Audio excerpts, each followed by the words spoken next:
Welcome to the Shape of Space. This lecture is on non-negative matrices. I'm going to define what they are and some related terms, and then I'll talk a bit about two different versions of the Perron-Frobenius theorem, which involves the existence of eigenvalues for various problems. Let's look at a few definitions and a few results. A real matrix A whose element ij is denoted A sub ij is a non-negative matrix if aij is greater than or equal to 0 for every element of A. So that leaves open the possibility that some of the entries can be 0. If aij is greater than 0 for every element of a real matrix A, then A is said to be a positive matrix when we write A greater than 0. And this also applies to row and column vectors since they're a type of matrix also. For matrices A and B of the same dimensions, we can have expressions such as A greater than or equal to B if and only if A minus B is greater than or equal to 0. So we're just going back to the definition here. A square non-negative matrix A is said to be primitive if there exists a positive integer n such that A to the n power is greater than 0. If B is the same dimension is a primitive matrix A and B has positive elements and zeros in the same positions as A, then B is also primitive. So that's the result. I think that this one is fairly obvious. An incident matrix A tilde for a non-negative matrix A is formed by replacing all the positive elements of A by 1s. A tilde is primitive if and only if A is primitive. So that kind of falls back on this statement in the previous paragraph. On this slide and the next, I have a few examples of applications for non-negative matrices. The first example is data analysis and machine learning. Non-negative matrix factorization, NMF for short, used for dimensionality reduction, feature extraction, and topic modeling, for example, in text mining, where documents are represented as non-negative word counts. Recommender systems, user item interaction matrices, for example, ratings and clicks, are non-negative, and NMF or collaborative filtering techniques leverage this structure. Image processing pixel intensities are non-negative, making NMF useful for parts-based representation, for example, facial recognition. Then we'll see in a subsequent lesson, when I talk about Markov chains, that these are basically represented as matrices that have entries between 0 and 1 inclusive, so they're non-negative matrices. And stochastic processes, of which Markov chains are an example. Covariance matrices and other statistical measures will often involve non-negative values. Let's continue on the next slide. We have some more examples here. Network science and graph theory. Adjacency matrices represent connections in graphs where the weights are non-negative.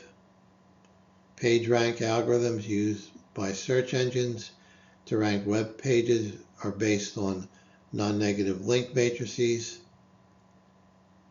Then in economics and operations research, input-output models, economic systems where production relationships are represented as non-negative matrices, transportation and flow networks, matrices describe capacities, distances, or flows between nodes. Then even in biology and bioinformatics, gene expression analysis, microarray data is non-negative, and NMF, which we talked about on the last slide, is used to identify patterns or clusters. Ecological modeling, species interaction matrices, predator-prey relationships use non-negative matrices. So it's pretty prevalent where these come up, and we'll talk a little bit more about some of the special properties relative to the Perron-Frobenius theorem, which I'll get to shortly. And just a couple more, computer vision, hyperspectral imaging, unmixing spectral data, spectral data into constituent materials using NMF, object detection, non-negative constraints, improve interoperability and feature learning. Then in signal processing, source separation, separating audio and mixed signals, for example, music, speech, into additive components, NMF and spectrograms. Then sparse coding, representing signals with non-negative bases. Okay, so quite a long list, and let's continue with the technical details. On this slide, I have an important theorem concerning non-negative matrices, perhaps the most important theorem, certainly one of the fundamental ones. It's known as the Perron-Frobenius theorem, and it reads as follows. If A is an n by n primitive matrix, so A to some power, some positive integer power, equals 0, then there exists an eigenvalue R of A such that these 6 things hold. First of all, R is real. So if we started with the matrix that's real or even complex, then the eigenvalue is real and it's greater than 0. Associated with R are strictly positive left and right eigenvectors. R is the biggest eigenvalue, so it's for any other eigenvalue of our matrix A. If you take the absolute value, or in the case of a complex eigenvalue, the modulus, then R is bigger than that. The eigenvectors associated with R are unique to constant multiples. If we have a matrix B that's less than or equal to A, greater than or equal to 0, and beta is an eigenvalue of B, then the absolute value or modulus of beta is less than or equal to R. And further, if the absolute value or modulus of beta equals R, then B and A are equal. And finally, R is a simple root, in other words, algebraic multiplicity 1 of the characteristic equation for A. Right, so then I'm not going to prove this here. I'll give you a reference to what's actually in Wikipedia, but I am going to go through these 6 results of the theorem and give a little bit more explanation behind each one on the next couple of slides. I want to go into the details of the statements related to the Perron-Frobenius theorem, but I'm not going to give a proof. I'll give you a reference and the information to this article concerning a Wikipedia article that does a proof.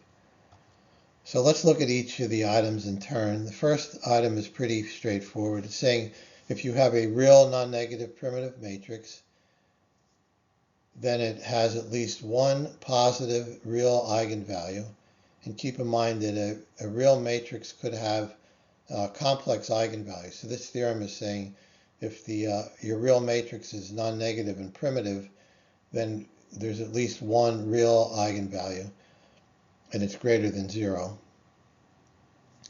The second part, in some background on this, in linear algebra, you normally see right eigenvectors. They're always written like this: A times X. X is the eigenvector equals your eigenvalue times X. There's also a left eigenvector concept where you multiply your matrix on the left, and then that equals the eigenvalue times the vector. So the theorem is saying that under these conditions, real, non-negative, primitive, that A has strictly positive left and right eigenvectors associated with our eigenvalue R.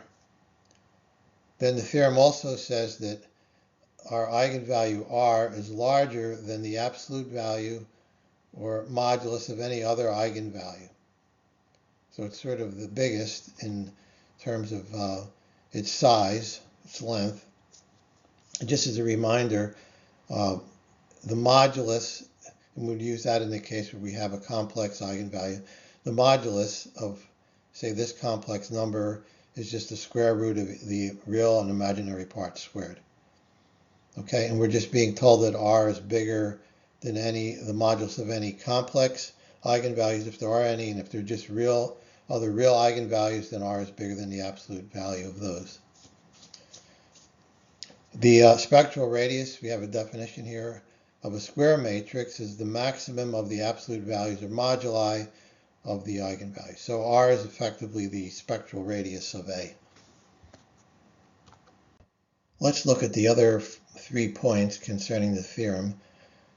Point number 4, if you recall, that said the eigenvectors associated with R are unique to constant multiples. This item is effectively telling us that the eigenspace associated with R is of dimension 1. So R has geometric multiplicity 1. And just in terms of background, the algebraic multiplicity of an eigenvalue refers to the number of times an eigenvalue appears as a root of a matrix characteristic polynomial, while geometric multiplicity is the number of linearly independent eigenvectors associated with that eigenvalue. The geometric multiplicity is always less than or equal to the algebraic multiplicity. So we're given that the eigenvectors are all a multiple of each other associated with R, which means they're basically of dimension 1. Then point number 5, and I'll just read it for you again since you don't have it in front of you. If another matrix B is greater than or equal to 0, less than or equal to A, and a beta is an eigenvalue of B, then the modulus or absolute value of beta is less than or equal to R. And further, if the modulus or absolute value of beta equals R, then A equals B. And that's if and only if. So the only point I wanted to add here is it's not necessary for B to also be primitive. That was just the way it was written. So I just wanted to call your attention to that. And then the 6th point, well, point number 4 told us that the Perron-Frobenius eigenvalue R has geometric multiplicity 1. Point number 6 tells us that R has algebraic multiplicity 1. Okay, so a number of theorems follow from the Perron-Frobenius theorem, and I'll list a few of them in the following slides. I have a couple of theorems that relate to the Perron-Frobenius theorem. The first one's statement looks a little bit complex, but it's really not that bad. It's simply saying that R, the eigenvalue from the Perron-Frobenius theorem, is between the minimum and maximum row sum of A, and also between the minimum and maximum column sum of A. The second theorem relates to the left and right eigenvectors. It's saying if you normalize them, their inner product to be 1, then their outer product, which is a matrix, equals the adjugate of Ri minus A divided by the derivative with respect to R of the determinant Ri minus A. This is actually a scalar. And again, I'll refer you to the proof in Seneca. And I realize this is a bit esoteric, but I just wanted to give you a couple of theorems that followed from the Perron-Frobenius theorem. And if you're not familiar with adjugate and determinant and inner and outer product, I have a whole lesson on, or a whole series, a whole playlist on linear algebra, and some of these concepts come a bit towards the middle to the latter part of that series. So I'll give you a link to that in my information to this video, as well as a link to the book by Seneca. I have to check it. That may be, the electronic version may be borrowable from the Internet Archive. I'll check to see if that's the case. If so, I'll give you a link to that also. As I mentioned earlier, the Perron-Frobenius theorem can be applied under a weaker condition known as matrix irreducibility. And I want to talk about that, but first I need to introduce some concepts which you may or may not have seen before. First one is a directed graph or digraph associated with an n by n matrix A is a graph that represents the non-zero structure of the matrix. In particular, the graph has n vertices labeled 1 to n, where each vertex corresponds to a row or column of the matrix. In addition, there is a directed edge from vertex I to vertex j, if and only if the matrix entry is non-zero. The edge is directed from I to j, indicating a relationship or influence from row I to j, column j. In some contexts, edges may be assigned weights equal to the values of aij, but for the purposes of determining irreducibility, only the presence of non-zero entries matters. Okay, so this is a little bit abstract, but I have an example in the next slide will hopefully clarify this. So we have a picture of a digraph here on the right. It's 3 vertices. 1 goes to 2, 2 can go to 3, and 3 to go to 1. So it's a cycle. And this was the matrix, or an example of the matrix I was talking about on the previous slide. So you can think of each row representing one of these 3 vertices, and then each column also representing one of the 3 vertices. And it's just telling you from what vertex to what vertex you can go to. So, for example, on row 1, it's saying you can't go from 1 to itself, but you can go from 1 to 2, and you're not able to get from 1 to 3, which as you can see is the case here. And then second row tells you what you can do from 2. You can't go back to itself. You can't go to 1, but you can go to 3. And then the third row says that you can go from row 3 to row 1, but not to row 2 or back to itself. And the comment I made about the entries being non-zero, and it doesn't matter in the case if you're just looking about the connectivity possibilities, then we're just going to use ones in here.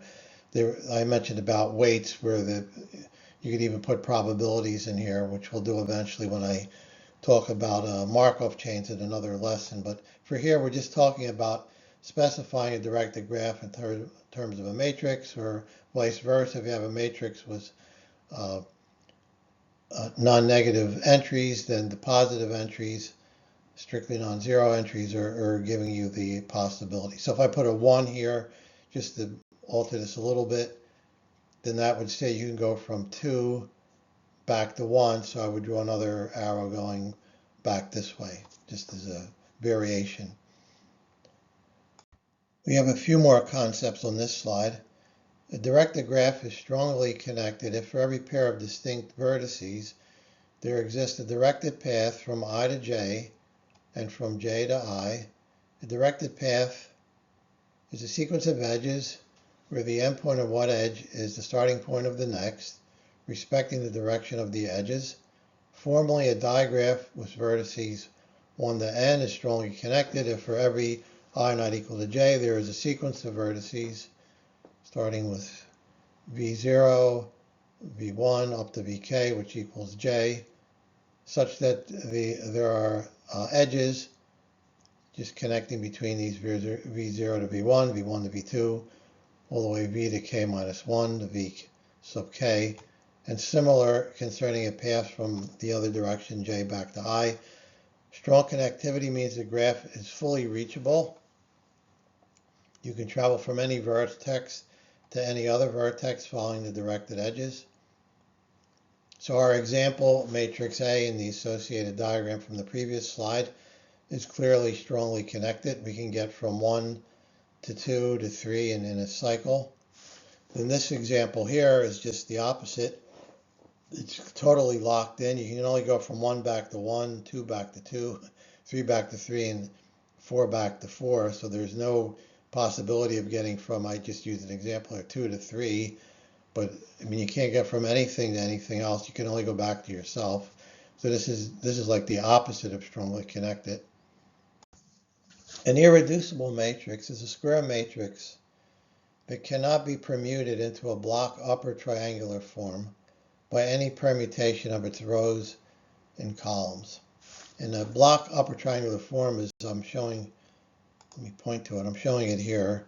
So these are actually matrices, B, C, and D are matrices, and this is a matrix also, 0. This property ensures that the matrix cannot be decomposed into smaller independent submatrices if you can't get it in this form here. So more precisely, an n by n matrix A is irreducible if for any permutation matrix P, that's a matrix that permutates rows or columns by multiplying times our matrix A, the matrix P inverse AP cannot be written in the block matrix form. So if you can't do this, then you're irreducible. This may be a little bit hard to determine, but there's an equivalence which relates to what we talked about on the previous slide. Equivalently, a square matrix A is irreducible if and only if its associated directed graph is strongly connected. So we know how to do that. If we take our matrix A and then just draw the possible connectivity between the vertices, we can tell whether it's strongly connected or not, at least for smaller graphs. And this is true. This is equivalent to what I stated up here for these 2 points. If the graph is strongly connected, there is no way to partition the vertices into 2 sets where there are no edges from one set to the other, preventing the matrix from being permuted in the block upper triangular form. Conversely, if the graph is not strongly connected, the vertices can be partitioned into subsets using strongly connected components, and the matrix can be permuted into a block form, making it reducible. On this slide, I have the updated statement of the Perron-Frobenius theorem. It holds for irreducible matrices, but I also have a 6th point here that includes primitive matrices. So this theorem actually supersedes this version of the theorem supersedes the earlier version that I gave earlier in the lesson. So the theorem starts by saying if A is an n by n non-negative irreducible real matrix, then the following holds true. So we have a Perron root. I was calling it the Perron-Frobenius root. Sometimes it's called the spectral radius. It exists and it's real for our matrix A. And the slight change from the earlier statement of the theorem is that it's greater than or equal to the modulus or absolute value of any other eigenvalue. If you recall, the earlier statement when we had a primitive matrix R was strictly greater than the size of any other eigenvalue. Then the other properties are the same. There's a single eigenvalue, simple eigenvalue, its algebraic multiplicity is 1. There exists a positive eigenvector corresponding to the Perron root, and this eigenvector is unique up to positive scalar multiples. So in other words, its geometric multiplicity is 1. No other eigenvalue of A has an eigenvector with all positive components. And this is kind of restating this here. The Perron root satisfies R equals rho of A, where rho of A is the maximum modulus of all the eigenvalues of A. So it just says it equals this, but it doesn't say something else could also equal it. And that's going back to the point I made here. And then just to make this complete and supersede the previous theorem, in the case of primitive matrices, if A is primitive, then R is the only eigenvalue of maximum modulus. So in other words, this becomes just strictly greater than in that case. And the theorem is in this book I've mentioned a few times now. I'll give you the reference to that. And one other point is that you may have kind of assumed that from the way this is stated here, but all primitive matrices are irreducible. And I have something on that in the next slide. Yeah, so every non-negative primitive matrix A is also irreducible. I got this proof from what's called the math stack exchange, and I'm just giving credit to the person who wrote this. So here's the link to it, and it's pretty simple.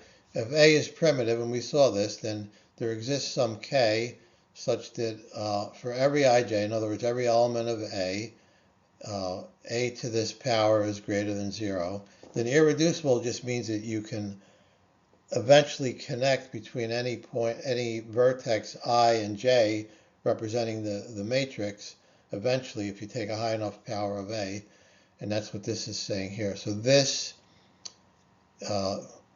is a, or should I say, 1 is a subset of the statement in 2. So in other words, we have our statement up here. Okay, so that's the last lecture on non-negative matrices. I have a couple of lessons on Markov chains, which are an example of non-negative matrices, and then I have one last lesson in this playlist on least squares.